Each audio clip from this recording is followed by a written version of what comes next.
လိုက်ချင်တဲ့နေပြန်နေကြည့်လိုက်ပါတယ်ကျွန်တော်တို့အောင်ကုန်မှာခုတခါကျွန်တော်တင်ဆက်ပေးမယ့်အကြောင်းအရာလေးကတော့ဘတ်စုံတုံးတဘာဝဆက်ပြစီထုတ်လုပ်တဲ့နည်းလေးကိုကျွန်တော်တင်ဆက်ပေးမှာဖြစ်ပါတယ်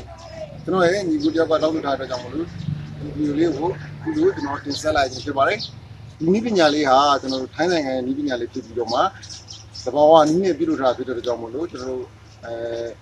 အဝတ်ဆွေးတာတွေကျွန်တော်လက်ပေါက်တာတွေပဲဖြစ်ပါဘူးတဘာဝနည်းကိုနှစ်သက်တဲ့လူတွေအတွက်ဒီနည်းလေးကအသင့်တော်ဆုံးစီစဉ်ဖြစ်မှာဖြစ်ပါတယ်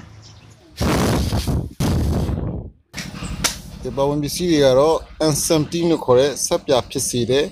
စီပြီးတော့ကျွန်တော်နနသီးရဲ့တစ်လုံး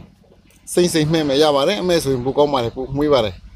အဲဒီတစ်လုံးပြီးတော့ရှောက်သီးကဒီရွယ်3လုံးဆိုရပါပြီတဖုံစာအတွက်3လုံးနောက်ပြီးတော့ကျွန်တော်စာချမ်းက90သား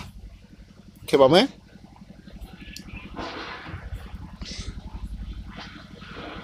ပြီးတော့အနှံ့ထဲဖို့အတွက်အနှံ့စီဒါကတော့လာဗန်ဒါစီနှံ့မှာဒါကတော့တံမြန်နှံ့မှာတိုက်နှစ်တက်ရာကိုထည့်လို့ရပါတယ်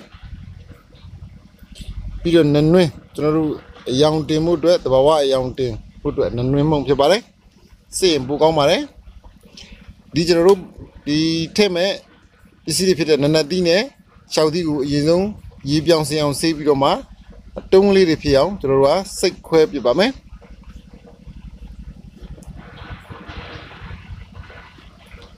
တုံးခတ်သေးလေးတွေဖြစ်တဲ့ထိ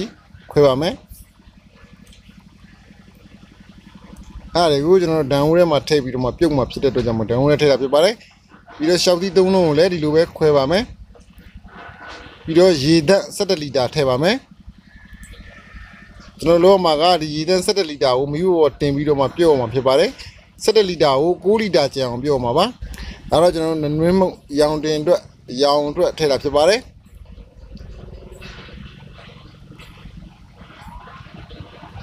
ကျွန်တော်မီးကိုတင်ပြီးတော့မှကျွန်တော်မွေထားပါမယ်နှံအောင်ဒါကိုကျွန်တော်တို့က17လီတာထည့်ပြီးတော့မှ9လီတာကျန်အောင်ကျွန်တော်တို့ကပြုတ်ပေးရမှာဖြစ်ပါတယ်ဒါကတော့ကျွန်တော်တို့လီတာတိုင်းမှုဖြစ်ပါတယ်ဒါကတော့17လီတာစာ17စိတ်ဖြစ်ပါတယ်ဒါဆိုရင်ရေ17လီတာရှိပါတယ်ဒါလေးနဲ့ကျွန်တော်နူးနဲ့တော့အောင်ပြုတ်ပါမယ်ရေကလည်း9လီတာအကျန်ဖြစ်ရပါမယ်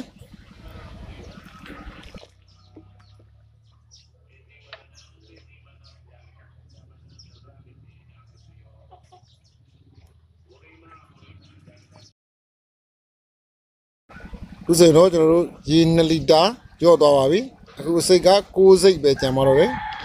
6စိတ်ပဲကျွန်တော်9လီတာပဲကျန်ပါတော့တယ်အဲ့ဒါကိုကျွန်တော်တို့ကရေစင်းနဲ့စစ်ပြီးတော့မှပုံတစ်ပုံထဲမှာထည့်ပါမယ်ခဏနွေးလောက်ထည့်ရင်ပိုးစင်ပြပါတယ်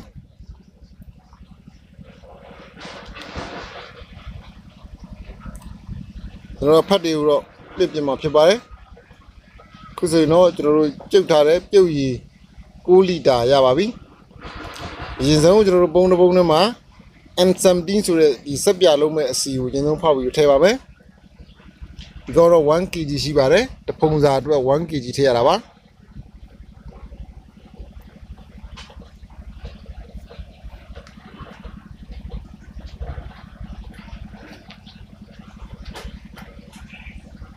စက်ပြကုန်ရောင်းတဲ့ဆိုင်တွေမှာ N70 လို့ပြောပြီးတော့ဝယ်လို့ရပါတယ်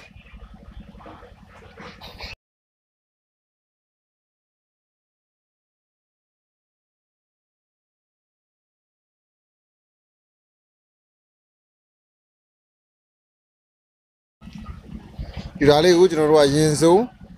မှုပါမယ်ဖြည်းဖြည်းချင်းမှုရမှာဖြစ်ပါတယ်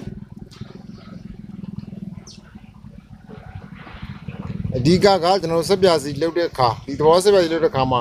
မှုတာကိုဖြည်းဖြည်းလေးသတိထားပြီးမှုရမှာဖြစ်ပါတယ်အရင်ဆုံးကျွန်တော်တို့ကစောနာကစာချမ်း90သားကိုတဝက်ခွဲပြီးတော့အရင်ထည့်ပါမယ်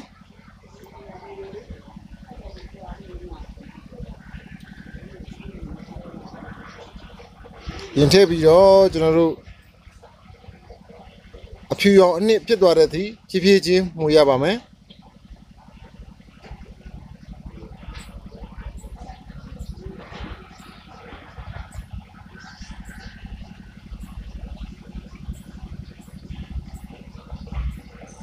ကျွန်တော်စားနဲ့ N70 နဲ့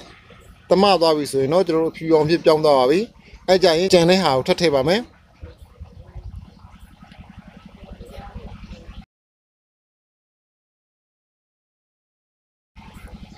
ထည့်ပြီးတော့စောစောအတိုင်းပဲပြန်မှွေပါမယ်တမတော့တဲ့အထိမှွေပါမယ်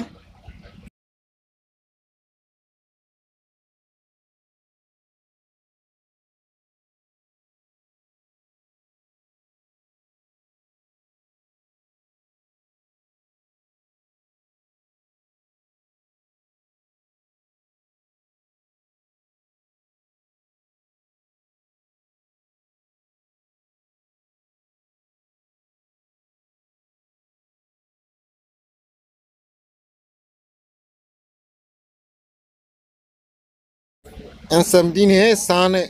မွေလို့တမသွားပြီဆိုတော့စောစောကပြုတ်ရည်ကိုထည့်ပါမယ်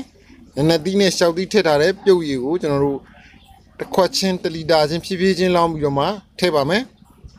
ရင်စုံ1လီတာခမန်း1လီတာလောက်ထည့်ပြီးတော့မှကျွန်တော်တို့ကနှံ့အောင်မွေမှာဖြစ်ပါတယ်တခါလဲတပရိထဲအကုန်လုံးပေါင်းထည့်လို့မရပါဘူးပေါင်းထည့်လိုက်ရင်စောစောကဆက်ပြာတွေကမကြည့်တော့ဘဲနဲ့အခဲဖက်ဖြစ်နေရှိတော့မှဖြစ်တဲ့အတွက်ကြောင့်မလို့ကျွန်တော်တို့ကနည်းနည်းချင်းမွေးရဖြစ်ပါတယ်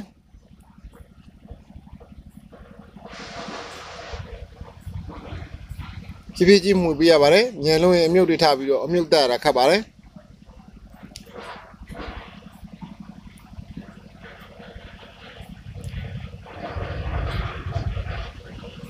အခုလို့နှမသွားပြီဆိုရင်တော့ကျွန်တော်တို့နောက်တစ်ခွက်ထပ်ထည့်ပါမယ်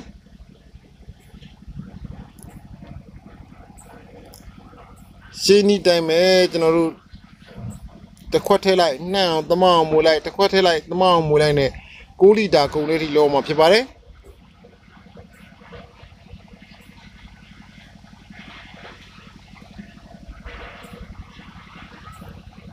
ဒီပြေးချင်းမွေပြပါစိတ်လောလို့မရပါဘူး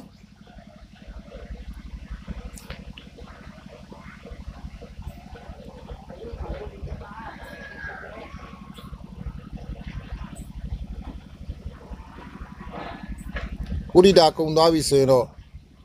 တော်တော်လေးလဲတမမြတ်တာသွားပါပြီခုလိုပုံစံလေးရပါပြီကျွန်တော်တို့ရောင်းမကိုမြောက်ကြည့်တဲ့အခါမှာကြွက်မီတန်းလေးရပါတယ်ကြွက်မီတန်းလေးရပြီဆိုရင်တော့ကျွန်တော်တို့အဆင်ပြေပါပြီ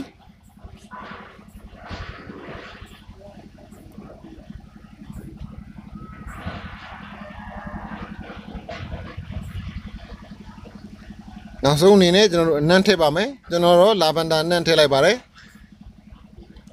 လာဗန်ဒါအနံ့တစ်ဖုံးဆိုရင်အဆင်ပြေပါတယ်ညာလုံးအားကြီးသွားရင်လည်းအနံ့ပြင်းတော့အနံ့စူးစူးချက်ချက်ကြီးနဲ့အဆင်မပြေပါဘူးအနံ့ပြင်းပြင်းကြိုက်တဲ့လူတွေဆိုတော့များများထည့်လို့ရပါတယ်အဲဆိုရင်တော့ကျွန်တော်ဆက်ပြာစီရပါပြီတဘာဝဘက်စုံစုံဆက်ပြာစီရပါပြီဒါကိုကျွန်တော်တို့8နာရီအဖုံးအုပ်ပြီးတော့မှထားမှာဖြစ်ပါတယ်8နာရီထားပြီးပြီဆိုရင်တော့ကျွန်တော်တို့ကအသင့်သုံးလို့ရပါပြီကျွန်တော်တို့8နာရီကြာထားပြီးရဲ့ကျွန်တော်တို့တဘာဝဘတ်စုံလုံးဆက်ပြစီလေးရပါပြီဒီကြိုအားရန်ကောင်းပါတယ်မြုပ်ထူအားလည်းရန်ကောင်းပါတယ်ဒီဗီဒီယိုလေးကိုစောင့်အောင်ကြည့်ပြီးတဲ့အတွက်ထူပဲကြည့်ပြီးတင်ပါတယ်တကယ်လို့ကျွန်တော်ဒီဗီဒီယိုလေးကိုနှစ်သက်ခဲ့တဲ့ဆိုတော့ like လေးပေးခဲ့ပါဦးဗျာတကယ်လို့မနှစ်သက်ဘူးဆိုရင်တော့ unlike လေးပေးခဲ့ပုံပေးပါရနော်အားလုံးကိုထူပဲကြည့်ပြီးတင်ပါတယ်